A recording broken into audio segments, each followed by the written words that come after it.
Ladies and gentlemen, here are 38 advanced tips and tricks for Elden Ring Nightreigne that are going to make you a much more effective player, going to give you a better understanding of the game, and also going to help you have more success overall against the regular portions of the game and also the Nightlords specifically. Did you know that these boluses that you can find in item crates are some of the most OP things in the game? And I'm not kidding about that. Not only do these passive effects permanently stack, so if you eat a bunch of the poison negating ones, then you're going to have an overall higher poison resistance for the rest of the match, but they also slowly refill HP over time. Now, it's not a lot, granted, but it's at least a little something, and it can be used as a legitimate health item inside of either night boss times or inside of actual Nightlord fights themselves. These are not worthless, and you should pop them immediately if you come across them. Throwing pots are honestly great for the initial start of the game. I feel like when I've been playing more and more, one of the things I get super impatient with is going from level 1 to 2,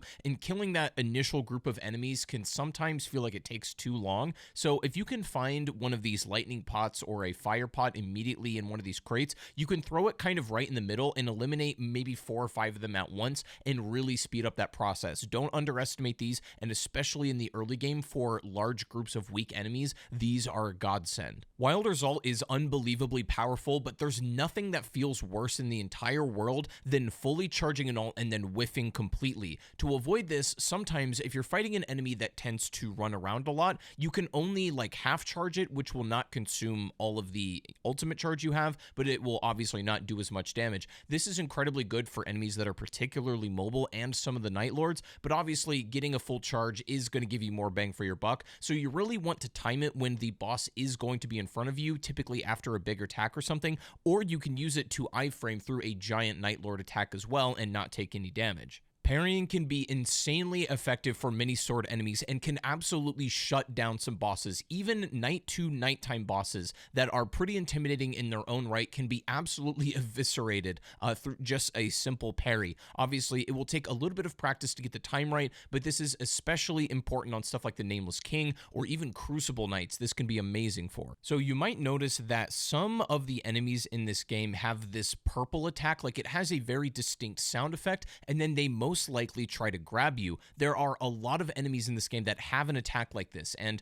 basically this works like a Makiri counter in Sekiro. Like if you are able to roll through and dodge this, not only do you avoid the attack, but it does actually a lot of stance damage to the enemy, pretty much the equivalent of like a fully charged heavy. So with that in mind, if you're kind of mentally keeping track of how much stance you've done to the boss and how likely they are to break soon, you can kind of add one of these Makiri counter successful dodges as a charged heavy. This has been a lifesaver in certain boss fights, and if you get one of these successfully, then you can afford to be more aggressive and probably go for a stance break. Now, keep in mind, obviously, enemies are going to have way more stance numbers in co-op than they will in solo, so they're going to be a little bit easier to knock down if you're by yourself, generally speaking, unless your teammates are just absolutely running them over like a train. Keep in mind, you can use the training area in the round table hold to come over here and check all of the weapons scalings. It's a lot more straightforward in this game than it is in the base of Elden Ring, so it's a lot easier to read, but you need to go over here to advanced stats to really check all of the scalings on individual weapons, which should give you a good idea of what you should be going after for your character or your build in-game. This is kind of a weird one, and I'm not sure if it's a bug or not, but picking up items seems to charge your ult a minuscule amount. Like, it's not a ton, but it looks like it's just a little bit. So if you need like that literally just sliver on your ultimate gauge, then maybe picking up items is not a bad way to passively charge it. Keep in mind that weapon buffs and passive effects do stack. There are only a couple of exceptions in the game in which this is not true, but for example, if you're stacking damage negation after successive attacks, you can have 4 weapons of these and you will be an absolute tank. You pretty much have 2 ways to approach passives. You can go for a variety of different abilities, or you can pretty much stack all into one singular archetype. Whichever way you go, you probably can't go wrong, but some of these are genuinely overpowered, and I'm not sure if they're going to get nerfed or not. Make sure to look out for red phantoms that are carrying loot. Not only will they usually give you a ton of really good stuff that could honestly change the game for you, but even if they don't have a ton of things, they'll typically have equipment with, like, for example, the Duchess or the Wilder's Grief, which adds a little bit of attack power and definitely worth hanging on to. A lot of times I'll find a Wilder and I'll just replace my shield with his just because it's a little bit stronger. It's going to add a little bit more physical damage to me, but it's the exact same thing overall. Just be on the lookout for these. Oftentimes after the first night, you'll get a buff that says flasks gradually restore health. Now, this is good for more experienced players because you don't get that initial burst of health right away, which can be crucial in boss fights sometimes, but this will restore more overall HP. So if you're looking for just pure survivability and pure numbers, this is the way to go. It's one of the best passive buffs in the game, even though it's not immediately useful sometimes, or it's a little bit of a learning curve to get used to when you should and shouldn't use it, but this is definitely one to look out for as well. Remember that not only can you buy relics over at this shop in the Round Table Hold, but you can also sell them. The menu to do so is kind of hidden. You need to go over to the relic table and then scroll through the characters, and the very last option is going to be to sell, and you can just select these and trade them off for merc. You can use these to either gamble for more relics, or you can use this to buy different character skins and appearances. This next one's pretty interesting, especially for Executioner mains. The parry stance for the Executioner is actually considered walking speed. So what that means is that there are a couple of passive buffs in the game that will do something while you're walking. For example, one of them sprays Madness Flame as you walk. Now, because the Executioner's parry stance counts as that, you can not only be in parry, but you can also have that passive effect going, which is a really consistent way to use this. It's kind of made for this character, if you ask me. Another one is, if you're playing Revenant, don't. Now, I'm just kidding. What I was actually going to say is if you're playing Revenant, it's really worth spending all of your resources upgrading your starting weapon and not really going after anything else. In my opinion, I think her primary, what you spawn in with, is the thing that needs to be upgraded, and other weapons just don't really do well with Revenant in particular. Other that, or you can, just switch characters. You can rush down caves if you need to particularly get a smithing stone. Now, there are a couple of other ways to acquire these, which we'll talk about later, but caves, you don't need to necessarily take your time and kill every single enemy in here. If you just want the smithing stone, all you need to do is head down to the deepest part of the cave, where you're typically either going to encounter a Lane-Del Knight or some kind of giant, and they're fairly easy to kill. If you go down here with a charged ult, you can be in and out in 30 seconds, and I don't typically recommend caves unless you specifically need the smithing stone, but in rare cases you do, then this is a good idea. Make sure to check the merchant's weapon stock as well. A lot of people go here to get Wending Graces for self-revives, or they come here maybe to get a pouch for extra item slots or something or other, but very rarely do people actually go through all of the merchant stock and either see if they have a weapon that is the particular elemental that you need for that boss lord exploit, or just honestly, sometimes they just have fire weapons in general. So don't sleep on the merchants. I've been really kind of double checking them recently instead of just going for world weapons.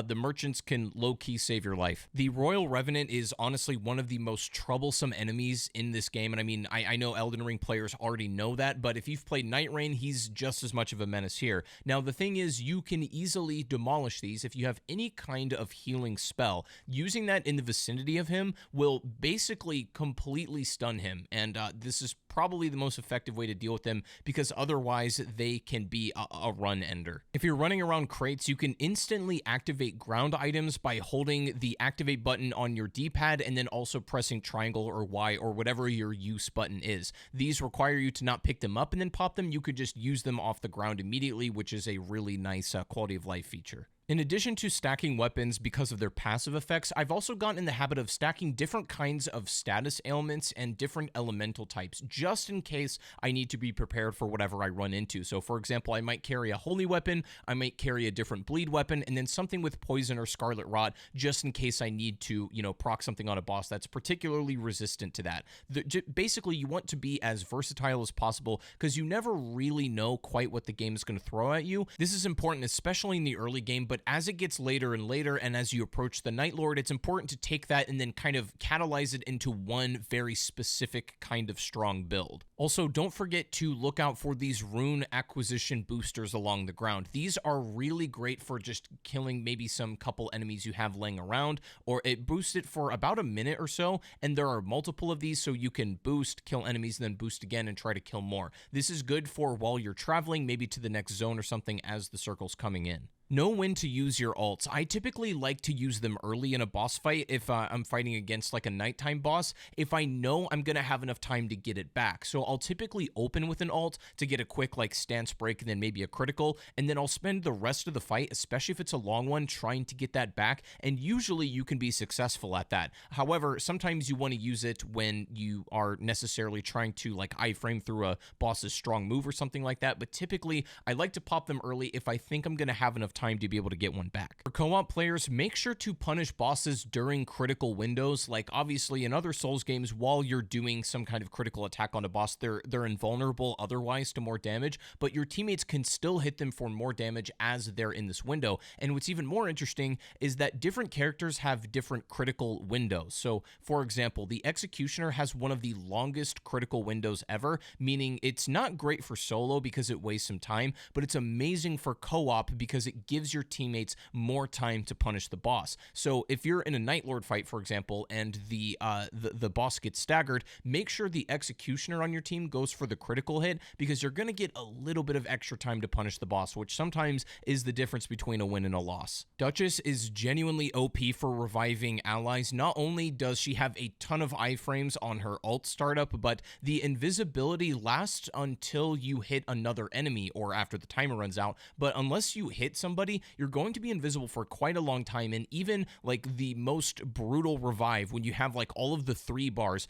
a Duchess can still get through that and have enough time, even in a Nightlord fight usually. So I would say that if you like to be a medic or that's something that you need in your team, then a Duchess that knows what they're doing is probably going to be the best one at that. So if you need a Smithing Stone 2 or one of the purple ones that are typically found in cave rewards, but you don't have time to go in a cave, if you see one of these storefront merchants with this icon on the map, like not all of the merchants are marked like this, but these ones specifically travel around a little bit and they are in randomized locations. But if you see one of these guys sell a purple Smithing Stone. So if you want to upgrade your weapon right here without going in a cave, this is a neat way to do so. Look out for fire encampments because they're either going to have red main knights or what you ideally want are these flame chariots, and please make sure that you hit them the way that they're supposed to be. I still see so many people trying to just fight these head on and not having a good time. You're supposed to jump on top of these and get a critical, and you can absolutely annihilate them if you're just being quick about it. You don't even need to jump all the way from the back. You just need to get to the top of the head and then press your attack button at the apex of your jump. Matter of fact, you can even do it coming out of a spirit stream jump, which is insane, but it's a really fun way to take care of these, and you can eviscerate one of these encampments in like maybe 30 seconds if you're being quick. Now, as the circle is closing in, I think this is one of the most important things when it comes to your run. I like to really try to make sure that I'm picking up scrap time, and that's essentially the time in between while the circle's closing and when I need to get to the safe white tree. I like to try to kill as many small enemies as I can along the way, or even just maybe picking up a couple of small enemies at ruins or encampments and stuff like that. Not trying to clear the whole thing, but killing as many as I can. Scrap time is really important for getting that small amount of runes you might need to buy another Wending Grace, or to, maybe purchase another kind of material. I call it scrap time because it's not enough time to kill a major boss or anything, but it's an amount of time that you still don't want to sit around and do nothing with. And scrap time can honestly be the deciding factor in your games, even though it might not seem like it. Now, this is going to sound silly, but I promise, this is something that some people legitimately need to hear. A lot of people are like, well, I would love to know how much time there is before the circle closes.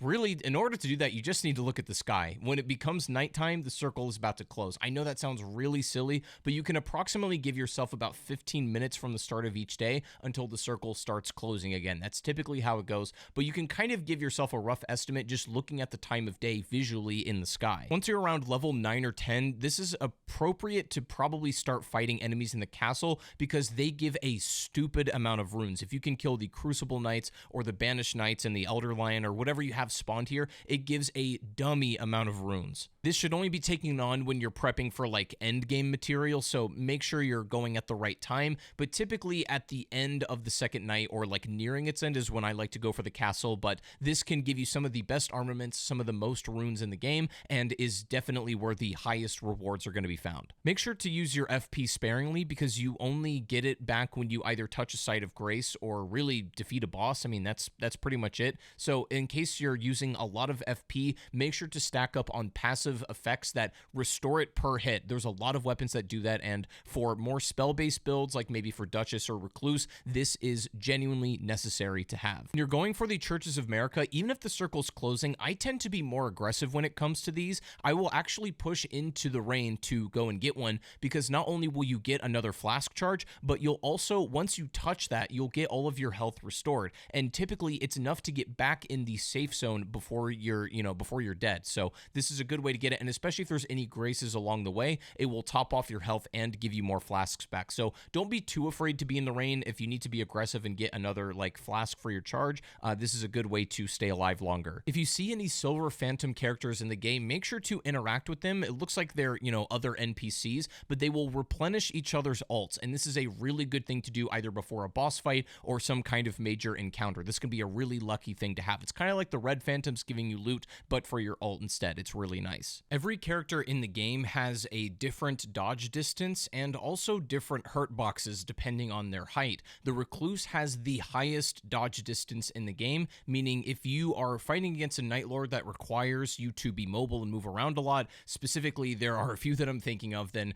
Recluse or even something like Duchess can be a good idea. Another really crucial tip is to work on field bosses during scrap time as the circle is closing and then come back to them later. For example, if you're running in this lake and you come across one, I'm going to try to get a couple of hits on this mini boss and then go to the safe zone once the rain pushes me in. And then as soon as I beat the night boss and then come back, I'm going to defeat that field boss that will already have its health depleted, right? It's not going to restore after that night. So you can kind of work on it before you need to go do something else and then come back later, making the job easier for yourself. It's just another really good way to maximize your time. You might notice some of these breakable statues around the map, and they'll have this shiny glimmer coming from the cracks. These actually contain loot in them, and they can be broken by either using a big boss's move, like if they hit it, it typically should break, or you can break it much easier on command with Raider's ult. The loot is usually okay. It's typically not anything insane, but if you come across one and you can break it very quickly, you might as well go for it. You might find one of these hooded demons, these gremlins that offer to make a deal. Now, typically, if you get demon cursed, it will reduce some of your health, and you need to actually go to the statue and either give it runes or kill it. Even if it's not cursed me yet, I always end up wanting to kill this thing because it not only gives you a lot of runes for defeating it, it can be a challenging enemy, but you'll also get a free talisman for doing so. It's also just good boss practice if you're going to be fighting Libra later on, so I would definitely recommend this, but destroying these can be a very good way to get some easy mid-game runes. A combat tip is that I would get used to swapping stances and combat abilities during combat. So, for example, if I'm playing Wilders, there are moments where I'm going to want to have my shield out in case I need to parry, but if I'm not going to be able to do that and I just want as much maximum sword damage as possible, I'm typically going to, two-hand my weapon because I'm going to get a little more damage out of it. Now, honestly, in this game, two-handing your weapon doesn't deal that much more damage, and in fact, there are certain weapons where the swing animation is faster one-handed, so technically you're going to get more DPS out of it, even though you're going to get more per swing with your two-handing. Now, that can get really complicated, and it honestly doesn't make a huge difference in most cases, but it's something to consider. Just get comfortable swapping between those two different abilities for most characters. Make sure to do these shifting earth raids when you come across them. These are going to progress as you kill more Nightlords, but these typically contain insane amounts of loot and very difficult bosses that are going to give you extreme rewards for completing them. And they also have their own kind of unique legacy dungeons associated with each area, and they are worth going after for their rewards and passive effects. Wending Grace is obviously one of the most important items for solo, but using it effectively is just as important. There are moments in combat when, if you know you're going to die, if you're already low health, it might be worth just taking the death and then using the Wending Grace to revive you instead of maybe burning one of your last flasks, because once you revive with a Wending Grace, it's going to restore you with half health automatically and then fill up the rest of it over a couple of seconds. This is basically a free full health as long as you can survive for a little bit with them, and instead of burning your flask just to then die, this can be a good way to kind of preserve your life a little bit more. And if you're playing solo, you can have up to 3 Wending Graces at once if you get really lucky getting it from a random drop, and then if you buy one from the merchant and then buy one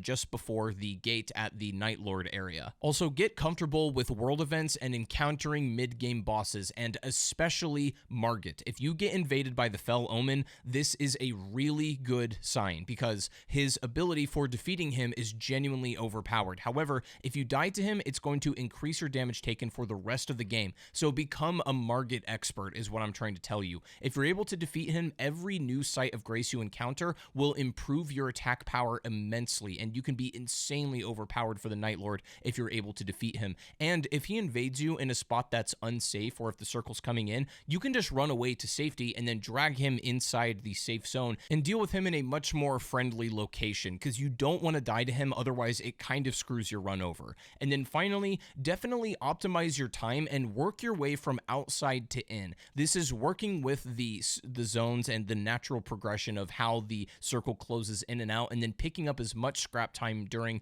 both the first and second night. If you're able to do that effectively, you'll know when you feel like you have like an optimized run. And when every move is deliberate and you're killing field bosses quickly, generally you want to work from the outside of the map and then slowly push inwards as the circle ends up closing, and eventually it's typically somewhere in the middle or off to the side, but normally you should be able to kill a good handful of field bosses in your second night, or at least do one of these shifting earth raids. And by that point, if you actually manage that, you'll have no problem defeating Night Lords. Now, when it comes to certain Night Lord bosses, be sure to be on the lookout for the boss's elemental weakness stun. It is a unique sound effect that is somewhat different from the actual like stagger sound. If you don't have a weapon that matches the boss's elemental type in your primary hand, I typically like to have just the elemental in my offhand so that I can exploit that window and then use my primary weapon for my, overall damage dealing. This can be really helpful just to, make sure you maximize that vulnerable time window, but also still being able to use your primary weapon, especially if you get like a legendary armament or something like that. Another simple tip for Night Lords is just honestly take your time. A lot of it is learning the boss in co-op. If you're struggling with figuring these out, go into co-op runs and just try to learn the boss's patterns and all of the moves they have, because while they do seem very intimidating, they all have a limited move set and things they can do, and they all have vulnerabilities you can exploit, but a lot of it is just a learning process. So don't be afraid just to spend a lot of time in a boss and just maximize on trying to heal and tank through things just to learn. And this is where a lot of the weapon passives come in handy, like the successive damage negation or even HP over time, stuff like that. And in Night Lord fights, don't be afraid to sprint if you need to. I know the surge sprint does require a lot of stamina, but you can outspace a lot of these moves by simply sprinting away. Or if you're wilder, you can use your grapple to definitely make some distance and gaps and just completely clear out some moves, because there are a lot of area of effect moves in many Night Lord fights that will pretty much one-shot you. So using sprint to get out of here or something like that is definitely something you need to take advantage of. Anyways, these are a bunch of advanced tips that I've learned with all of my time playing. I've soloed all of the Night Lords at this point, and I've got a lot of experience, and I wanted to give you guys a lot of my results and things that I've learned. So hopefully this did help. Make sure to subscribe if you want more Night Rain content. Thank you guys so much for watching. I'll have a lot more stuff coming your way, and I'll see you in the next one.